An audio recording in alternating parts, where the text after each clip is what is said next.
bakutwala abayimbi bejagala okwebaza mu kamera wano.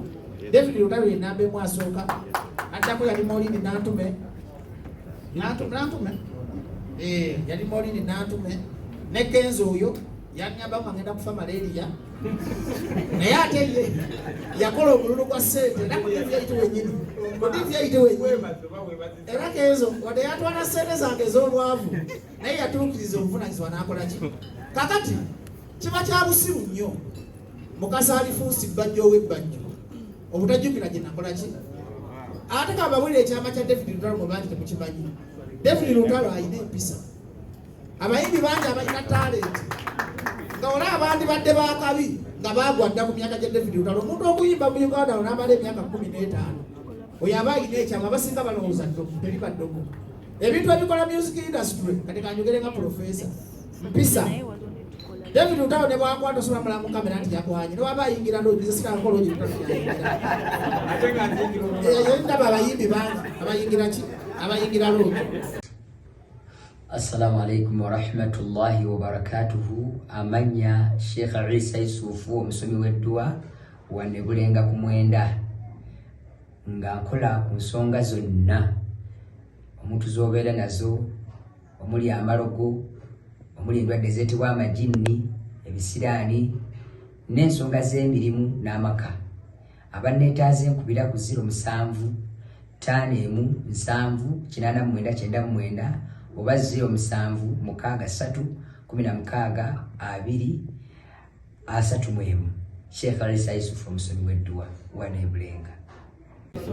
Wiki bila zigenda ikawa no semu. Si semu na sente nyingi na wana milioni 2.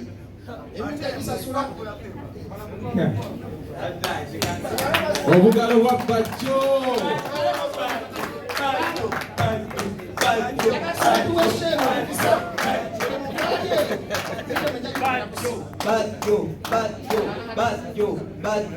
Bajjo.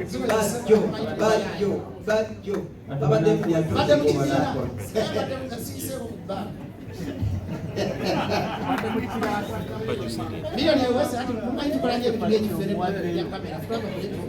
Ezanga la kamera. Bajjo. Ezo kikulu nnyo baaba. Ento bina sente zituusiza wala. Webale nnyo bajjo. Ekitabo kyasobola kwa Lutalo kusoma kula meza y'ekubanga. Mu Uganda ndaba abayimbi babiri nga bayimba. Ndaba David Lutalo na Juliana. Ndaba abayimbi bameka. Nakoze likodi nengula emmeeza ya Shiba kubanga Shiba yayiga nnyo okuyimba ennaku zino. Kubanga banenga kufuna lukuta ayimbe kubanga akuba Lutalo mu ddoboozi.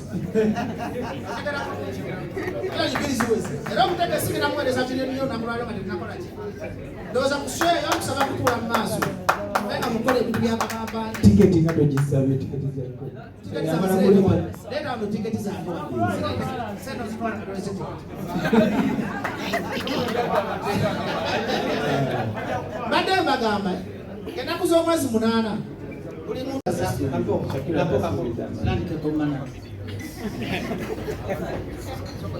Yewe olusungu balugira mu Nasale eno soko owulirize banyawo ne basewo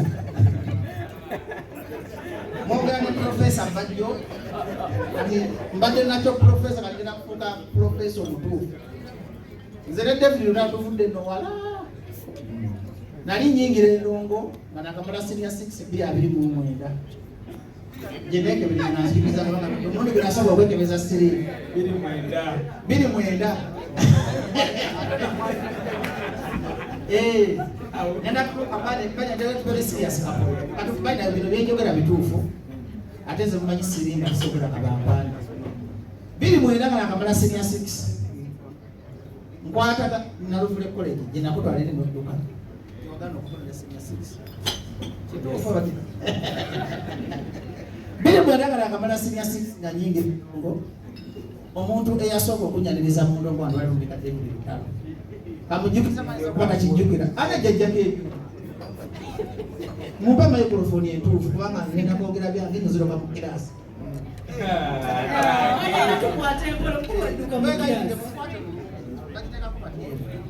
badde mbagamba 29 nkwatagana David Lutalo show yange yasooka mu bulamu wali balinga bagikola luzira kati balaba kayita ka debate abakalabako babakamanyi ebiseera ebyo nali sirina capital omuvubuka omaze okusoma mumpulira bulungi weeyiya naye nga olina passion y'endongo nga tomanyi wogenda kutandikira naye nali mu bujjukujju ku intaneti kuba zinakwatiranga abuddu mulasa abakazi b'enada enasobolanga musomero sagambabulira kituufu kamaleyo pointi yange nagenda okujja mu kibuga nga olodde manyi intaneti kati munanga ensanga anko kijambu ebiseera ebyo kubanga kijambu Rogers yali manager wa BUD band ng'omusajja anjagala nga tugenda paka wa lutalo naye nali siina capital nga wakamala kusoma nga n'ebyokusula obiya biyi nengera netuukirira binono by'enjogera si byamateeka zibwe mbandi basokeza natuukira lutalo nampa so eyasooka nendowooza nti annimba naye nga nayogedde n'omugagga w'ebbala ya debate bamuyitanga Gerald bayalagawo bayafa bajali wali ebizira lutalo naŋŋamba ngenda kujja nnimbe natwateesa emitwalo ameka 2 okujja okunyimbira ku shoki zaali ziwera saawa 2 ez'ekiro lutalo yali avuga emmotoka yali gaya namulabirawo ku debate ng'akoze eki siba ebiseera bya gaya ebyo okuva olwo tuuka wajja ndipuliriza twateesa 2 bwe yajja n'agaana ssente n'agamba kammaleyo nze nyumya n'agamba ngenda kuyimbira ku sho bwereere kubyamu akafaananyi oli muvubuka weeyiya naye omuntu azanga mirimu akakoze eki kati relationship yange awo yatandikira nani ne David Lutalo buli sho gye nzizenga nanga Lutalo nampanga ti David Lutalo akumye erinnya lye nga liri straight David Lutalo yayimba oluyimba embwa y'ekato yannuma yantama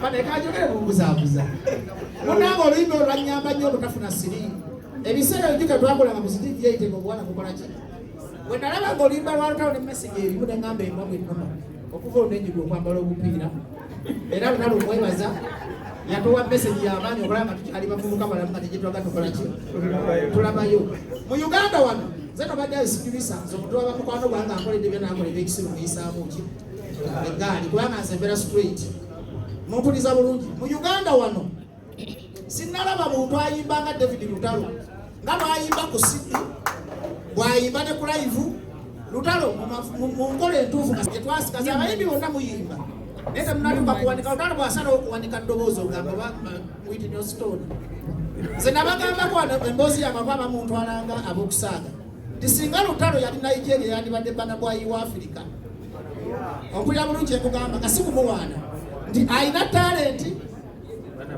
oba kyonna kyotegedde naawe ebyogera tobijja ku mutima nti Lutalo ayina talenti amanye ennimi ali malutiranguleegi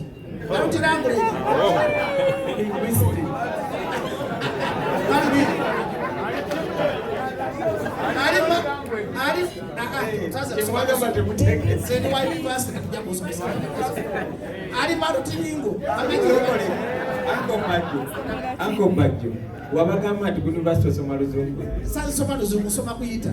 Sisoma luzungu. Kati mbadde mbaga nti Lutalo bw'ayimba Oluswayiri owuliranga ddala Muswayiri, bw'ayimba Oluzungu owulira ddala nga muki. Era mwonna bannamawulire abali wano mu Uganda omuntu gwe mulina okuwa ekitiibwa nga mbawo erisiti y'abayimbi mulina okuwa ekitiibwa nga bw'obasana tonandika lugezigezi. Osanga David Lutalo muwa ekitiibwa, osanga nga Chameleon muwa ekitiibwa, abasajja babonye, osanga nga Bebe Cool muwa ekitiibwa, osanga Bobi Wine muwa ekiki. Sindi tatatuuka ino gye bali nze njogera n'abayimbi bawangadde ku maapu ompulira bulungi kyemugamba. Osanga nga Shiba muwa ekitiibwa ne mumbuzaabuza maze kola munde kale mujja mubyogere njogera mumbuzaabuza ne munsobedde muloza ndi mukatemba ne balayikisi muleke balayo sipiiti yange nabajja bawa Obijjewa. ne munsobedde kati mwaba kale kyangwa yogere badde nkugamba nti omuyimbi okwekuumira ku maapu naweza emyaka 15 nga David Lutalo mukatonda mugula abayise mu challenges nyingi, abayise mu bizibu bingi, abayise mu bikemo bingi. Lutalo alina time gyatuukamu nanga bwe bagendeko okuloga obagendeko musabu naye Katonda gwasinza sisobola era mbabuulira nga nkyali mulamu olumbe oba ki nga kizze gyendi temuntwalanga mu kabanga setegerera aso kyogedde mawulire bamuwulire nsabye nga busabizi okuba kuwummula kuwummule mbadde mbagamba nti tuyita mu challenges naye kye nebaza Lutalo nti yalemera Katonda y'omu kubanzizaayo okulokoka siri mulokole nali nabivaamu bwe nakkiriza nti bw'ofuna challenge ku piiki y'okulemererwa n'owulira ng'ensi ekuvuddemu banga ogooye ne waliyo omuntu atasobola kukuvaamu Katonda namwe n'abali wano mugyewo message eno mugende nga mumanyi mulina mukwano gwammwe Katonda ali omu kye neebaza ku Lutalo enduulu tezisitula Lutalo agenda okujjuza Serena Ebonge ye Lutalo wa DV8 ebbanga bw'omukubira essimu akolaki teyerabiranga mikwano gye tali muntu atalina weakness nange nina weakness zange sijagamba nti Lutalo balayika naye buli muntu munsi tukambulira mu kusobya nakutegeera nsobi ki zaffe naawe kennyini agamba nti bajjo mu byoba mulungi olina ensobi ki ensobi zo kati bapukamingi mwenna abana bali interview eno ba press conference eno kambabulira ekyama ekikomye David Lutalo waggulu mpisa talenti na kutya Katonda